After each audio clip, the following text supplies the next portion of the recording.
Hai, Assalamualaikum and welcome to Pika Storyteller Channel. Sebelum ni, korang selalu sangat dengar tentang kisah seram yang berlaku dekat Malaysia kan?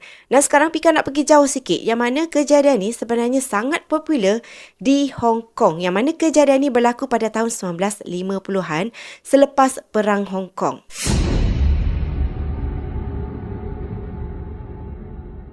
Pada satu hari, selepas sahaja habis perang Hong Kong, ada seorang lelaki ni, dia bekerja sebagai penghantar makanan dekat sebuah restoran yang agak terkenal dekat Hong Kong tu. Nama restoran tu adalah Restoran Chew Yong Ki, dan dekat restoran tu kebiasaannya ada pelanggan yang akan datang dan ada juga pelanggan yang jenis order daripada rumah.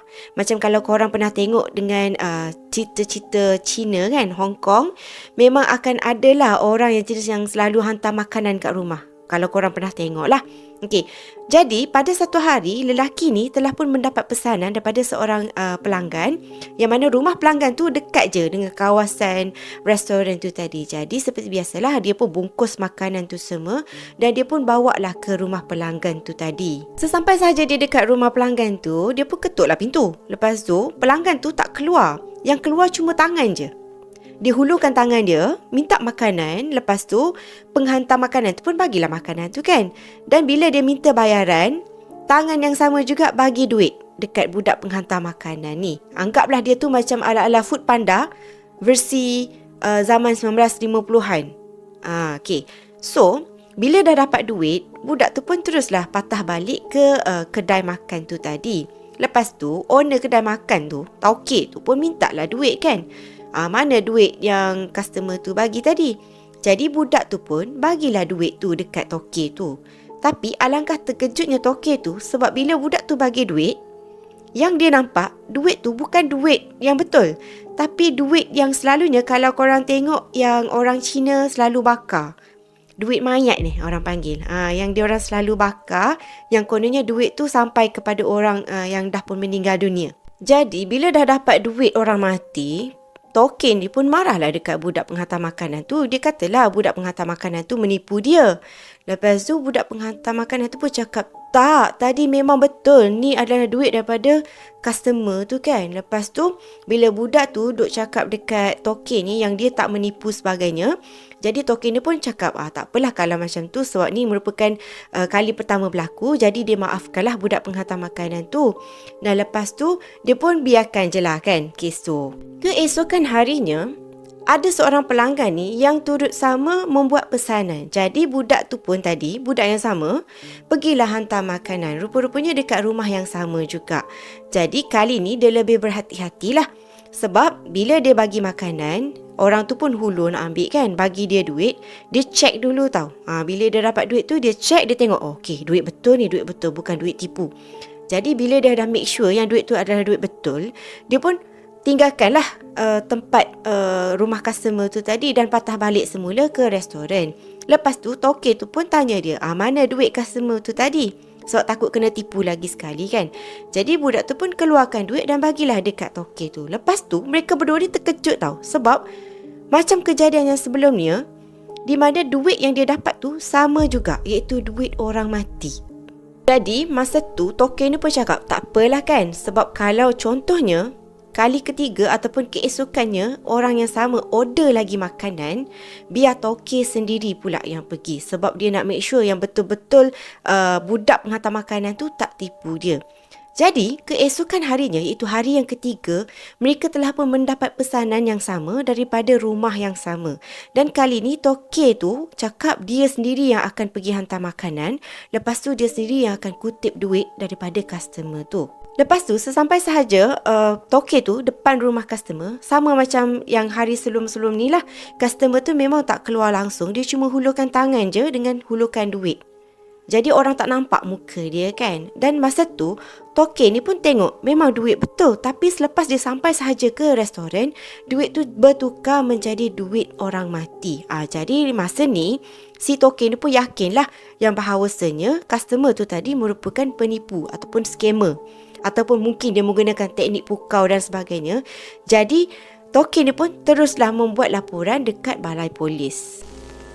Jadi pada masa tu kejadian tersebut telah pun diketahui oleh ramai orang sekeliling.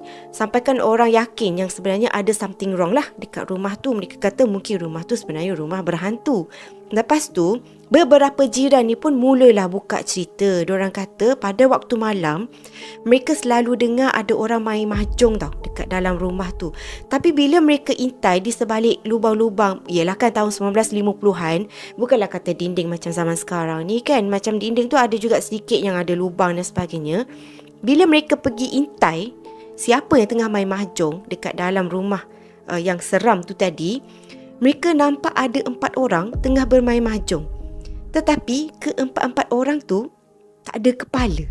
Lepas tu bila dah banyak sangat orang duk bercakap pasal rumah tu, jadi satu hari pihak polis telah pun pergi menyerbu rumah tu. Dan alangkah terkejutnya pihak polis sebab lepas dia masuk, mereka semua masuk dekat dalam rumah tu, mereka dapati memang betul ada 4 orang dekat meja mahjong ni.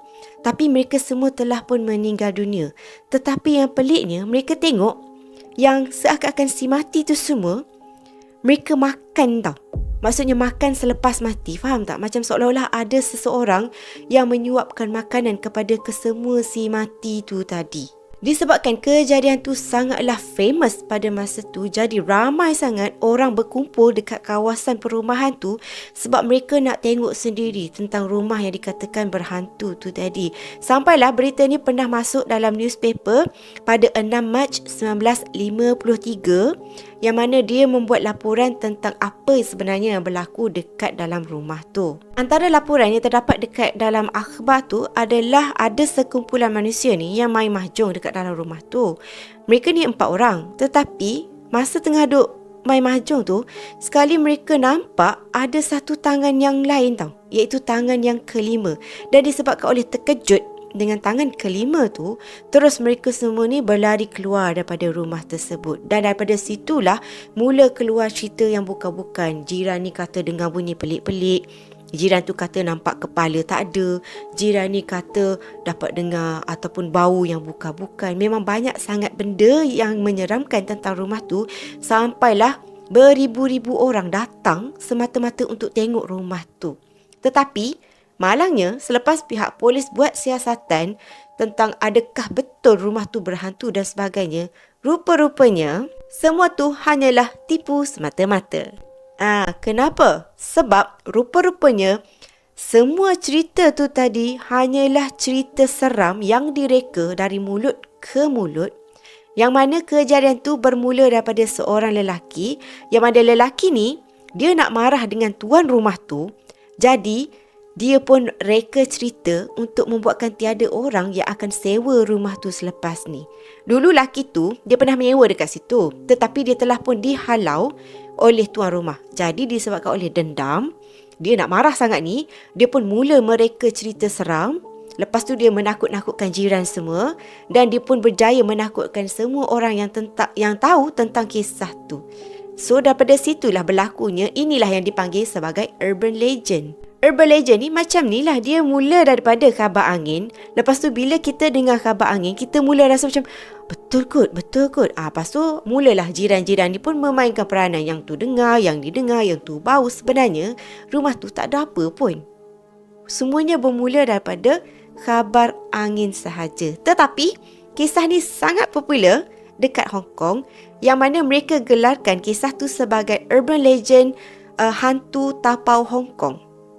Kalau korang nak tahu dengan lebih lanjut, mungkin korang boleh try untuk search ataupun Google tentang kisah urban legend yang sangat terkenal dekat Hong Kong pada tahun 1950-an ni. So, macam mana dengan kisah Pika ceritakan kali ni? Apa pendapat korang? Sebab ramai orang yang request Pika untuk ceritakan tentang urban legend ataupun kisah seram yang berlaku dekat tempat-tempat lain selain daripada Malaysia juga. Jadi, ini adalah kisah pertama yang Pika kongsikan untuk video kali ini.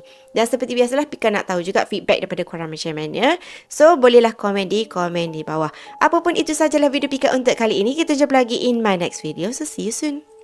Bye.